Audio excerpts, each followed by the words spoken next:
श्री कृष्ण को लड्डू गोपाल क्यों कहा जाता है? यह एक पौराणिक कहानी है। ब्रजभूमि में श्री कृष्ण के परम भक्त कुमन दास रहते थे।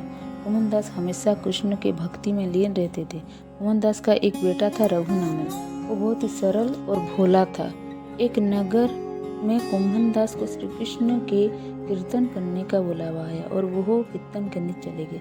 जाते जाते उन्होंने अपने बेटे रघुनंदन को जिम्मेदारी सौंपी कि वो रोजाना श्री कृष्ण को भोग लगाकर ही भोजन करे। दूसरे दिन रघुनंदन ने खाने से भरी थाल श्री कृष्ण की मूर्ति के सामने रख दी। रघुनंदन इतना भोला था, उसे लगा कि श्री कृष्ण स्वयं अपने हाथों से खाना खाएंगे, लेकिन थाली यूं ही भरी रही। यह देखकर रघुनंदन रो रो कर श्री कृष्ण को भोजन ग्रहण करने के लिए प्रार्थना करने लगा।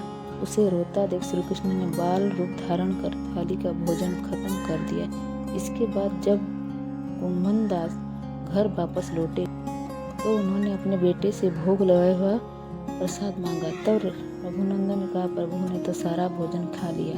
यह सुनकर कुमन दास को लगा शायद उनके बेटे ने सारा भोजन खा लिया और झूठ बोलकर बचना चाह रहा है। इस तरह कुमन दास जब भी कीर्तन करके आते और पूछते थे तो रघुनंदन वही बात दोहराता, सारा भोजन श्री कृष्ण ने खा लिया।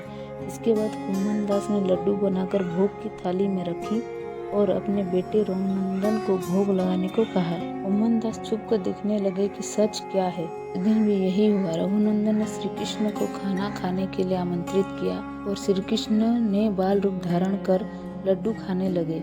जब कुमन दास ने श्री कृष्ण के बाल रूप को देखा, वो दर्शन के लिए दौड़े चले आए।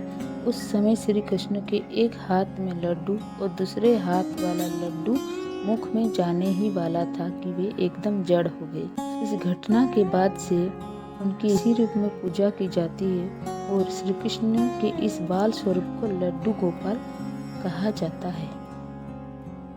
मेरी ये जानकारी अगर आपको अच्छी लगी तो लाइक शेयर सब्सक्राइब जरूर करें। धन्यवाद।